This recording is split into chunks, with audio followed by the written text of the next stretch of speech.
Welcome to episode 4 of Sales Enabled, where I have the pleasure of interviewing Jon Selig. Jon is an experienced salesperson who turned to stand-up comedy in hopes of fulfilling a lifelong dream to never sell technology again. At some point, Jon realized the practice of comedy writing is exactly what sales and marketing teams need to learn in order to be able to better craft value propositions, figure out their ideal client profile, and ultimately condense the initial client connection into just 2 lines, which you and me would recognize as a joke. Jon has taught these techniques to some big names such as Canon USA, Citrix and Philips Healthcare, to name just a few. And today I get to discover more of Jon's processes and how through teaching comedy writing, he is actually making salespeople better communicators all around. Let's head over to the show. Hey, Jon, great to see you again, and thanks for being on the show. I'm super excited about our conversation today and figuring out how you do what you do and kind of the approach that you take to, I don't know, we're going to talk about comedy writing, we're just talking about that, but it really educating people in sales and communication through writing jokes, effectively. Let's do that, and it is great to be here. Thanks for having me. Brilliant. And comedy for me is it's a strange one. Right. And I'll be interested to hear your thoughts on how we do this. And, as a trainer, I try and make people laugh during trainings. If they laugh at the right time, then, that's always a good sign. But there's an element of enjoying learning that is important. But I think there's a kind of dichotomy, right, is we want to enjoy ourselves, but comedy and jokes are never seen or not always seen as appropriate in a business environment. But your whole thing is, how do we help people use the language and the structure of jokes and comedy writing to better connect with people? So how have you found the reaction in business? How do people kind of pull those two things together? So you nailed it. A lot of people think like comedy writing. What is this? We need serious sales training. And then what they do is they proceed to put their people through long, boring sessions where people really are staring at their phones the whole time. I was trained in an era, which I won't mention, let's just say it was kind of like around 20 years ago, where this is before smartphones, where we're sitting in this giant room, sales trainers brought in either from the outside or it's an internal person, and we're all just mentally killing the time till it's over. We're hoping that we don't get called on to do a role play in front of everyone else. Yeah. And we all learn from that. I'm not, it's not like I totally tuned out for all of it. I did pay some attention, but there were moments where I'm like, this feels the same as the last one we did. Like, I want to get out of here.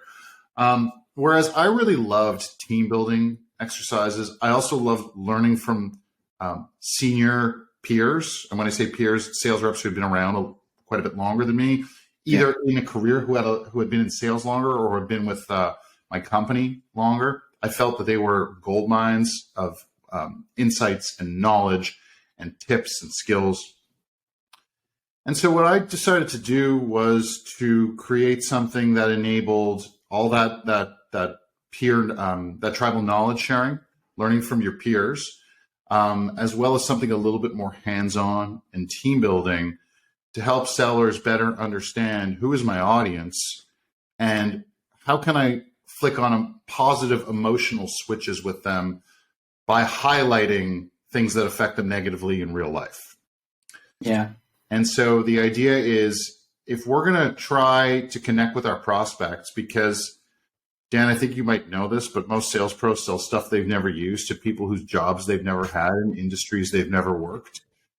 And it's really hard to show our prospects like, look, we know you're struggling with this, and this is the impact it has on your business, and this is how it's going to affect you and your manager. A lot of sales reps struggle to really master that information. And by putting them through this process of saying, hey, we're going to work backwards from like, what will make them laugh? Laughter is based on truth and pain. What are those pains that are impacting them? And how can we say things more creatively and memorably? The goal is to help sellers master all that stuff I just mentioned. What problems do we solve for who?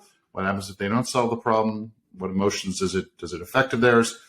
And the goal isn't to make people hysterically funny. It's to just put them through this process to reverse engineer all this good knowledge and insight they need to have a meaningful, confident conversation with their prospect And that was the most long-winded answer I've ever given. Well, I hope it really answered everything that you were looking for. Well, John, I'm not going to try and make a joke, but people can always listen to this podcast on 2x speed and get through it quicker. It's one of my favorite Audible hacks. Absolutely. But in that, you mentioned like some gold nuggets in there. And, as a trainer and someone who trains training teams, the idea of peer sharing, getting people working. And, I've been in those training rooms for days and days. And, as they turn around to the boards, you're catching a few Z's. But you said a few things in there. You talked about making people laugh. And, I had a conversation about outreach this week as well, in terms of, so many of the outreach, some of those connections are just so dull and boring. Like, how can we use some form of human touch? And I don't think there's much other than making someone laugh that actually gets somebody to feel human and engaged. But you also talked about pain and benefit and, and also the ideal client profile. Can you really get all of that content into a short joke? Have you found that to actually really be possible? Seems like a lot of content to get across in such a short period of time. I mean, you can make a joke to impress any particular point upon any particular audience. So, for example, if we want to make a joke about what it's like, why we shouldn't host podcasts in very gray rooms like the one you're in, we can do that. We can. It might not turn out super hilarious, but we can make that effort. There's and I bet you we could actually, but that's besides the point. But in short, if we want our prospects to say this vendor gets that I'm struggling with a compliance issue, or a low pipeline issue, or lots of bureaucracy in your HR organization type issue, you can write a joke, a short 1 or 2 liner that packs enough context in there, and that impresses that point about what stinks about that problem. It's relatively, I don't want to say simple to do. It's a tough undertaking, but it can be done quite efficiently if you put the work and the effort into it, like anything. And it is work and effort. And if I go far enough back, I actually did a stand-up comedy course. This was a long time ago. And if you've been on my training, arguably you say it didn't work. But I learned the process, or at least part of the process. And I want to talk to you about the process, right? Because for me, on that course, you spend time writing out jokes and writing all the words, but then actually the work comes in removing the words. And that was kind of the big thing is removing a lot of the unessential words that are on the page that just don't add any value. And I'm probably breaking all of those rules right now, just saying all of these things. But take me through, like, what's part of the process? Because I think, if I look at some of the cold outreach emails that I've had lately, there's too many words. And let's just get to the point. So is there an element of essentialism or editing? Like, how important is that in the process? And what else is there that we need to be aware of? Let's come back to editing. It's because something that's equally important is nailing the truth down. So a lot of people think that if I challenge them to write a joke, they're trying to think up something funny right on the spot. Yeah. And I don't know what they taught you in your comedy class, but I actually took a class too to start. And the first step was pick a couple of topics that are important to you, or something you have a point of view on. Usually something you feel negatively about. Like, we like to, comedians have a rant. Yeah. Have a rant. Exactly. What I don't like, what really grinds my gears, as they would say in America in the 80s. Peter Griffin. And take that thing that bothers you and write as much as you can about the topic without even attempting to be funny. Yeah. Capture all the granularity of it, all the specifics. We're trying to use humor to paint pictures about what sucks about that problem. Can I say sucks on this podcast? You can say a whole lot more than that if you want.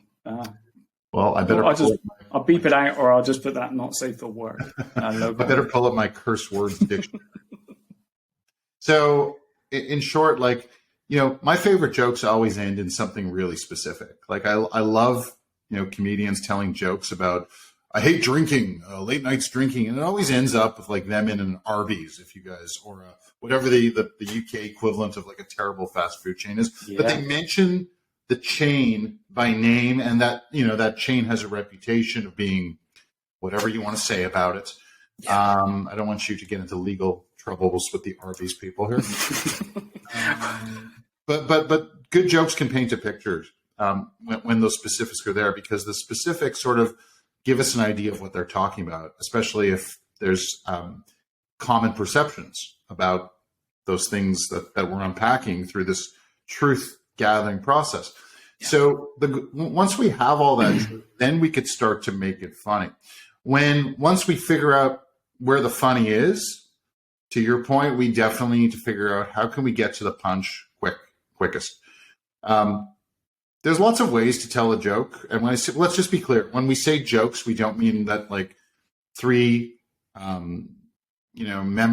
leaders of various faith groups walk into a bar and say highly offensive things to the bartender and one another. Like, that's not what we're talking about. We're not talking about some long-winded story that your great uncle tells at the holiday table. Is that how you say it? The holiday table in the UK? We'll go with it. I think we're being as non-denominational as possible. An all-inclusive language. Yes, I like it.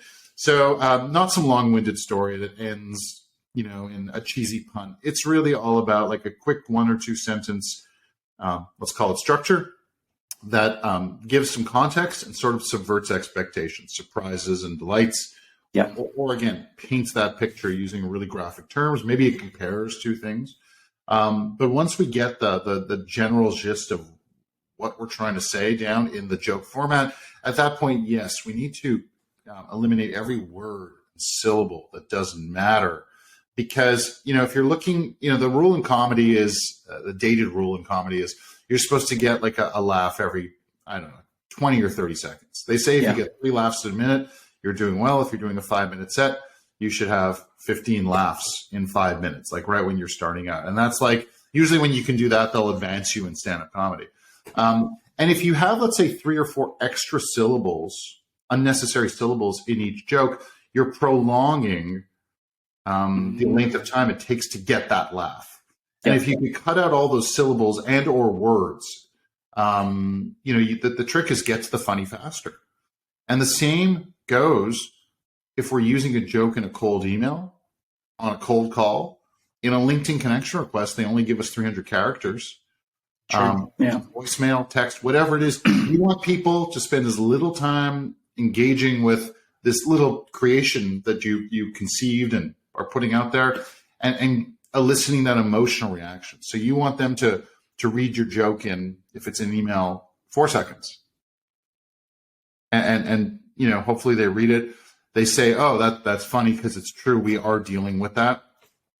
And then if you laugh, or if they laugh, I should say, they're going to take the time to either respond if you're delivering on a cold call. And there's a certain type of joke that I teach called the cold opener, which is designed to highlight that relevance, let them know it's a cold call, and again, get that laugh within 5 to 10 seconds.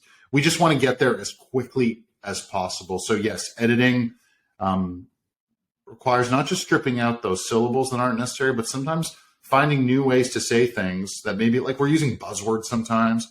How can we say it in simpler English and then cut out even more syllables? Yeah. And I think you said in the specificity is super important, right? The funny is in the details, right? If you're generic and all that kind of stuff, it might get a chuckle, but it's not going to get a proper laugh. And I think, the more specific you can be to someone's scenario, the funnier they're going to find it. Like I, became a parent 3 years ago. And before that, all the parenting jokes were like, that happens to other people. But as soon as you become a parent yourself and you're like, oh my God, that's real. That's an everyday thing for me. I'm like, these things are hilarious. And so you associate. So I think, and we'll talk about the cold openers because I think you've got a couple of examples that you can share with us as well. But some of these jokes are very contextually funny, right? If you took them out of the context, or if you took them to a different person, different industry or something, that there's no humor in there at all. But to that niche, to that audience that you're actually trying to get it into, this is one of the things that they're laughing back to themselves every day, and you've just consolidated it into one kind of really quick joke where you're tying in, the relevance and how important it is, but you're also highlighting some of the pain, especially if you're trying to open a conversation and lead it in towards a sale, right? Yeah, you nailed it. We're living in a niche world where not everything needs to be for everybody. And the jokes that I help my clients create for them, they're not meant to be told to the vast majority of the planet. They're meant for a very niche specific audience, the target persona whose attention they're trying to earn. Yeah. And have you got a few examples? Like give us a couple and ones that you can share. I don't know if clients are happy for you to share some of them, but have you got a couple of examples of jokes that you and the teams have created? Yeah, there's a few on my website that people can check out. If they look for joke samples, they'll find it, jonselig.com/joke samples.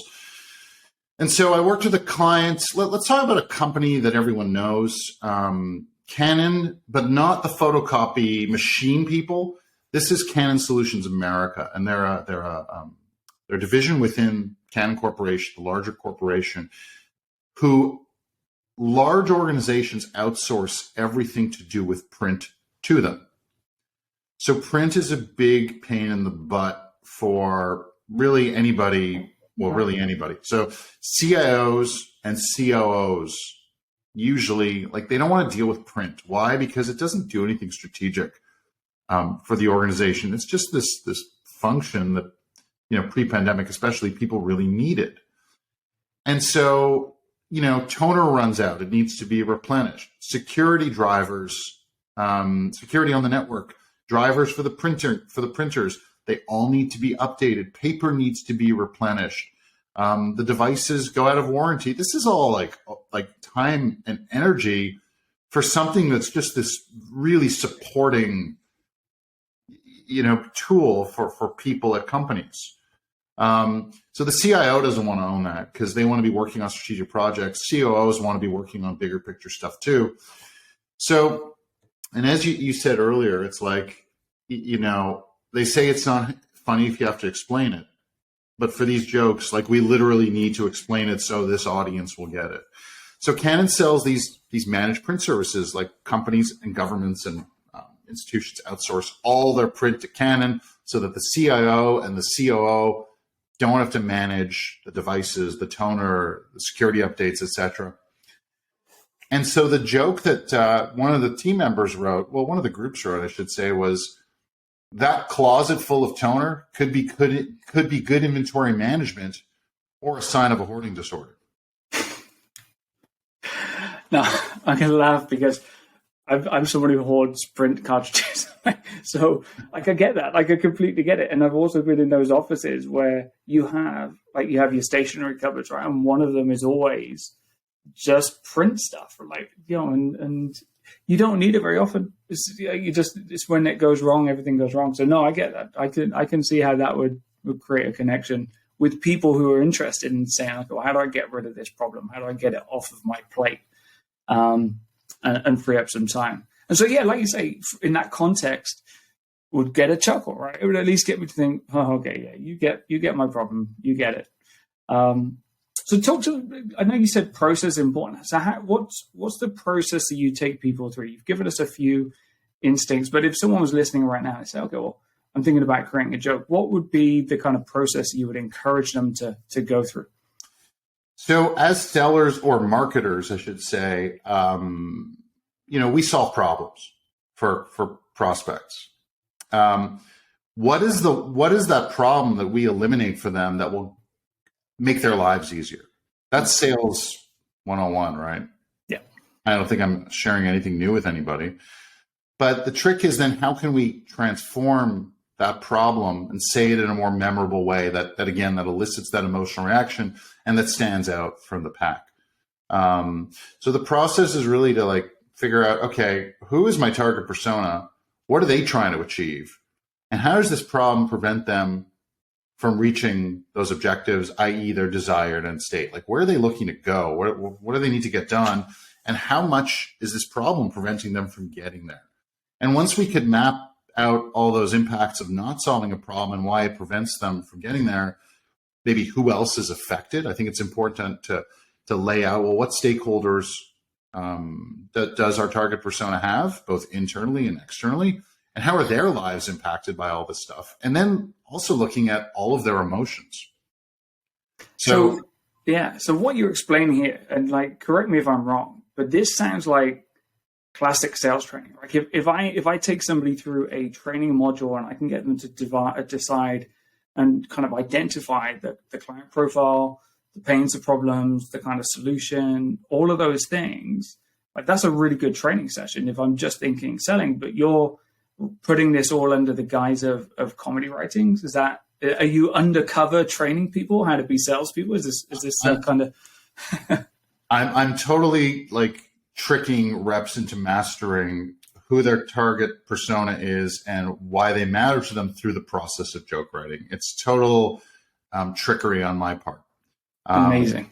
But that said, if they can write a great joke as a group, as a team, even if it's just one, that message can be exploited across 4 to 5 cold outreach channels, social selling, content creation. There's all this buzz on LinkedIn these days. You need a great hook at the top of your content. A great joke can be used as the hook. Yeah. And so there's just so many ways for B2B teams to exploit humor that's not frivolous, that's not juvenile, that's not offensive, that's not immature. Just simple joke structure. Again, I mean, clean jokes are harder to write than dirty jokes. But dirty jokes are cheap laughs, right? We're looking for an informed laugh. We're looking for someone who gets the joke. And there are some great comedians who have the smarts, and you've got to work at listening to their jokes. But when you get it, right? Yeah. I always like to say that this kind of joke is connecting tissue between buyer and seller.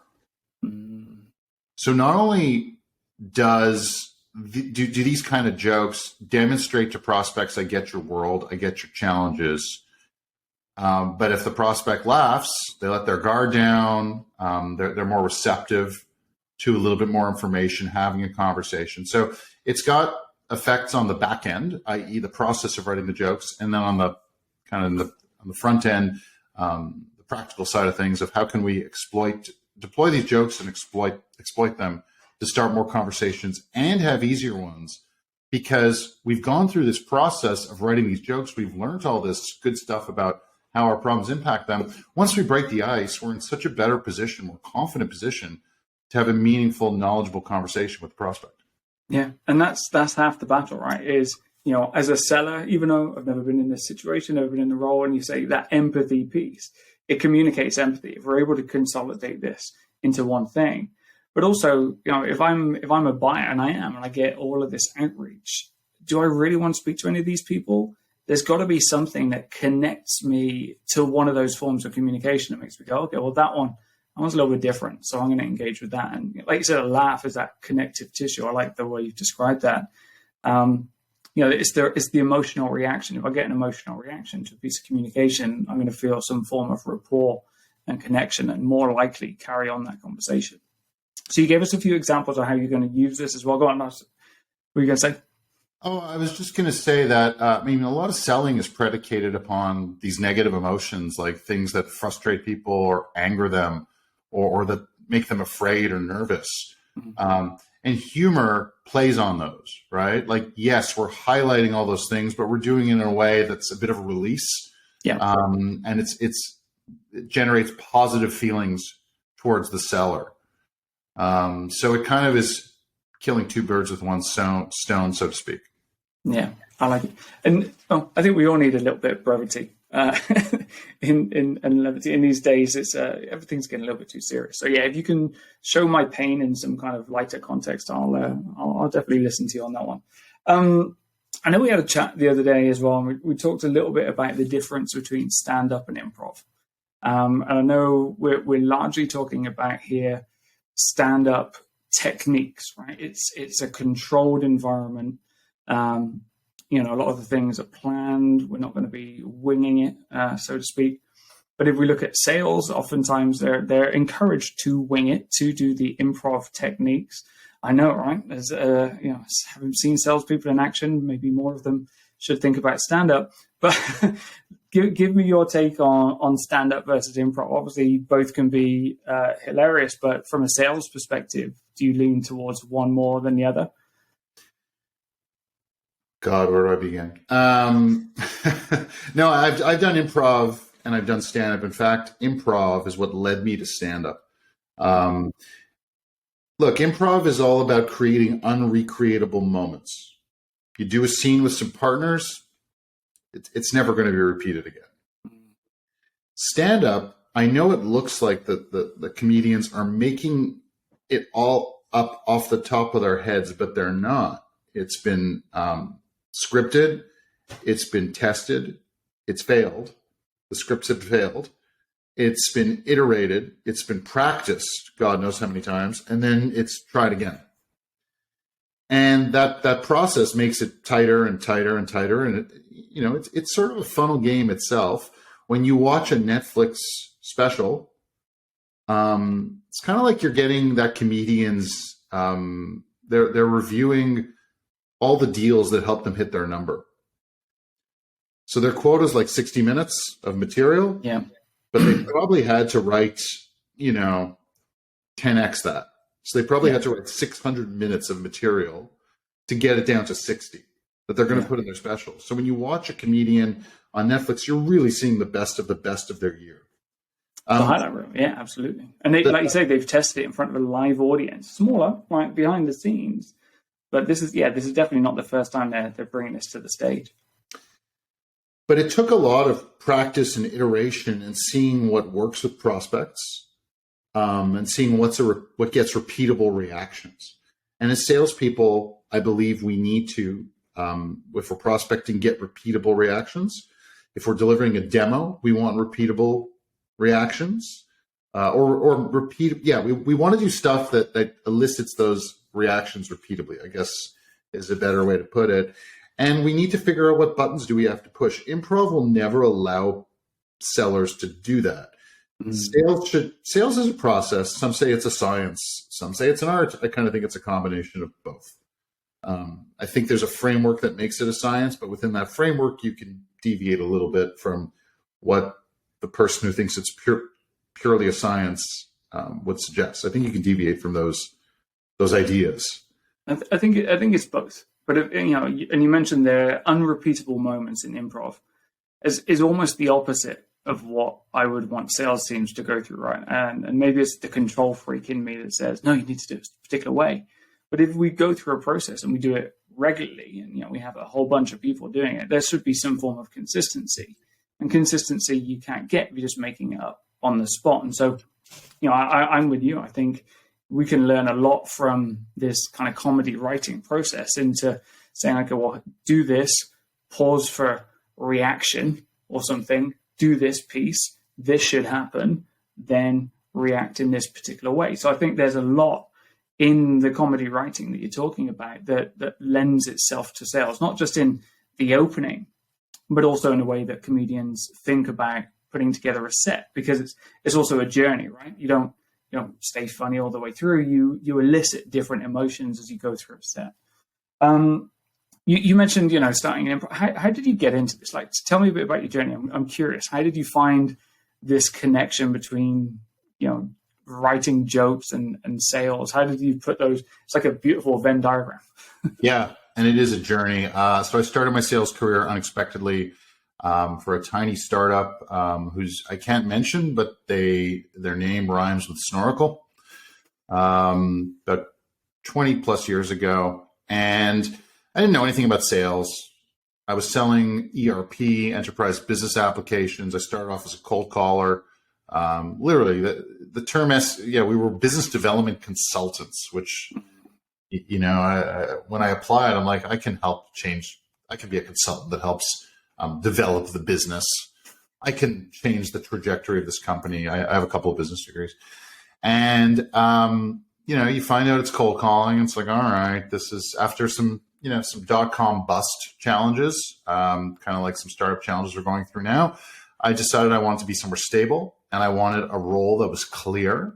I had done door-to-door sales when I was much younger. I'd always done some kind of prospecting of some kind. If I was trying to put together my own little projects, I'd pick up the phone and dial strangers back in the day. Yeah.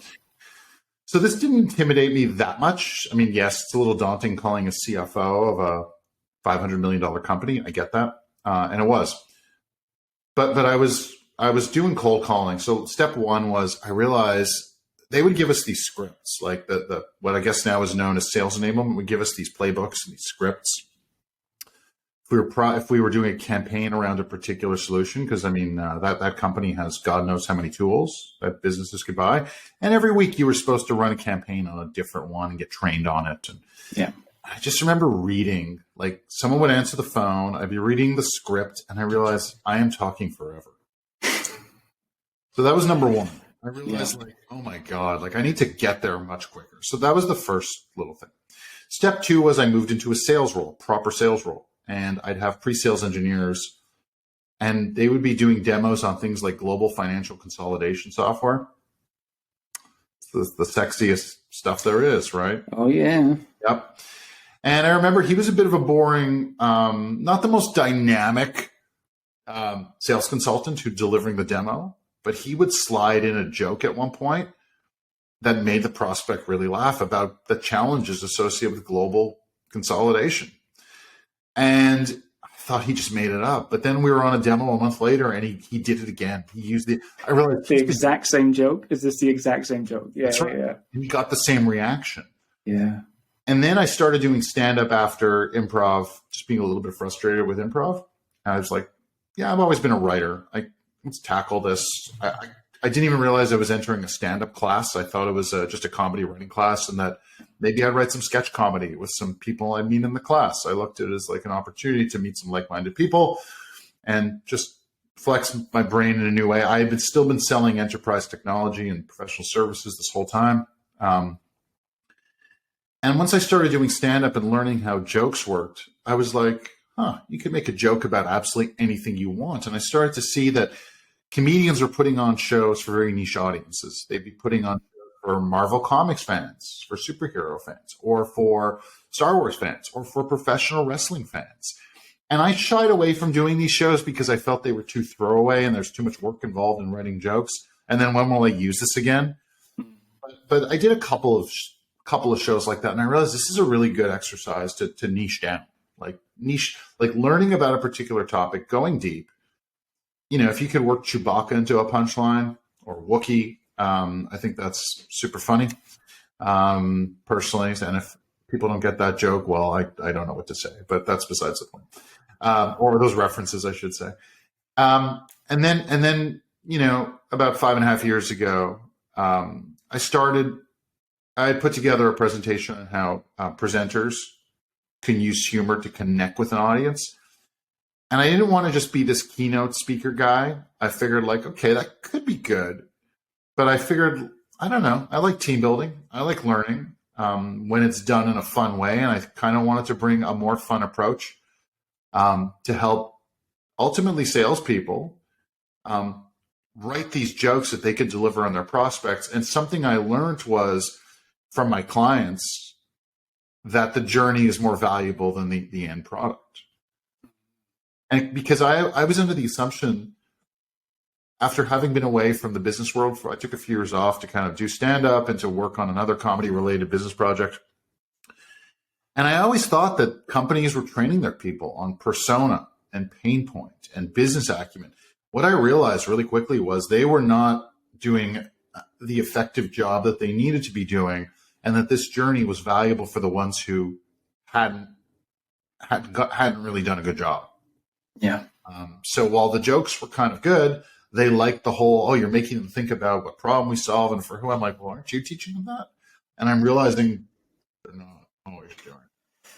And oftentimes teams just don't get around to it, right? Like you say, enablement teams are so small, they're focused on putting out playbooks and scripts and onboarding and all of these things. And, you know, oftentimes people assume that these fundamentals are being covered. But I also think that thinking about it differently and thinking about it with this kind of comedy writing lens changes. It's for me, it's articulation. And I was chatting with some friends this week. The art of communication is dying, I think, and you know, and we're seeing, you know, ChatGPT giving us what we should say and just read that, and actually that goes into a text reader, and we don't even need salespeople in the middle. I just see the art of communication just going, and actually what you're teaching people is what's the essence? What is the essential pieces of information that we need to get across that are going to connect most effectively, elicit an emotional reaction, and create intrigue on the other side? And that's everything that we're asking salespeople to do, right? So I like the fact you're saying it's not about being funny. It's not about the joke. It's the journey and the understanding, and how do we consolidate everything to that degree that professional comedians have gone through, whether we try and be funny or not. That's where you're saying the value is. That is exactly what I'm saying the value is. And there's nothing more to add to that, because you did a really good job of summarizing it. Well, this has been, clearly I'm learning, I'm listening, I'm trying to do everything that I'm hoping everyone else is doing on this podcast, which is asking the question, which is, how do I understand those things? And can I communicate it in the way that Jon's suggesting here, which is quickly, concisely, with a little bit of misdirection potentially in there? And, I think you mentioned there's at least 10 different structures of jokes that you kind of teach on your programs, right? So, just to be clear, there's about 10 joke structures. I only teach about 4. There's not time to teach people 10. Some people struggle to see conceptually how jokes work, and like classic setup punchline with misdirection jokes. Those are hard to teach. It took me, quite honest, a few years of comedy before I started to see sort of it's like, remember those old magic eye puzzles? Oh yeah. You stare at it long enough and an elephant pops out or something. I was never into That's kind of how joke writing eventually works. Like the more you observe or hear, the more of them you sort of study and hear, eventually you start to see things with those angles. So the obvious part becomes, this thing that like you start to figure out how to reverse it, if that makes sense. See something less obvious and then present the obvious part on the back end. And again, I don't know if any of that made sense to anyone who's listening, but some jokes really are all about, Rodney Dangerfield, for example, has this joke. My doctor told me to watch my drinking, so now I drink in front of a mirror. But that last part, when someone says my doctor told me to watch my drinking, we're making all kinds of assumptions about what's going to happen next. Oh, he's going to cut back and maybe he'll have withdrawal symptoms. But no, he's just drinking in front of a mirror where he can see himself and watch himself. So literal. Yeah, exactly. So I love it. And sorry, go ahead. I was going to say, and now you're teaching it. So it's not just, you can recognize it in a kind of another comedian doing it. Then the next level is being able to do it right for yourself. And I think to be able to teach it is a whole nother level of understanding, because you've got to be able to unpack it and rebuild it, and not just do it for yourself, but show others how to do it. So, I'm excited to hear more and try and figure some more stuff out, and bring that in, because like you say, I only need one joke.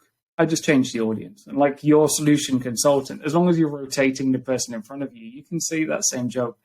I tell my audiences that if anybody joins the training, says I've told this joke before.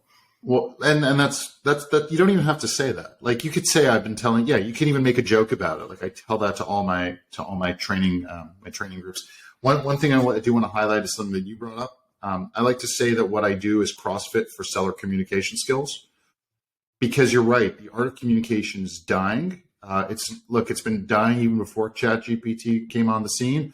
Email sequencers, or engagement platforms that, ultimately it's turned out that reps don't know how to write their own emails, so their managers do it for them. I mean, so we're taking away the ability for them to structure thoughts and ideas. They're not building their vocabulary. It's sort of just, it's all going on autopilot, right? And at some point, I don't want to say we won't need salespeople, because that's not a prediction I'm prepared to make. Like, we don't know how the future unfolds. But if they don't know how to communicate, then I don't know what we do with those particular salespeople. My thoughts are things are going to reverse a little bit, and we're going to go back and selling it. We're not going to need people to open conversations, because we already know that buyers are doing the research. We know that, and that sellers are actually engaging 50, 60% of the way down the buying funnel. What we're going to need sellers to do is quickly connect and build rapport, become trusted, become advisors, and be able to communicate key business issues in a way that are understood very quickly, which is essentially what you've just covered. So I think we're going to see that reversal, which is sellers become coaches for buyers. Like that, they're going to help people go through the buying process, ideally buying their own product. But to do that, you've got to be able to build rapport and build trust very quickly. Yep. And that's all about communication. I hope you're right about that. Jon, this has been phenomenal. How can people find out a little bit more? I know you're very active on social, but how can people learn more about you and what you do? That's a lie. I'm not very active on social. I'm only active on LinkedIn. And so if that's the only place I go. Well, I mean, that's social adults. So if people punch in my name, JonSelig, they will find me. They can also go to my website, which is, oddly enough, jonselig.com. There is no H in John, just to be very clear. If there is, it's silent and invisible. And those are the best two spots to get a hold of me. Perfect. Well, Jon, I've really enjoyed this conversation. Thanks for sharing your ideas. Thanks for teaching me so much. And I hope we get to bump into each other again in the future. Thanks again for having me. This has been a lot of fun. You know what I think, Ron? I think that was a sales call. Good job, buddy. So you're going to buy a subscription? No, I already get the Times. Bye-bye.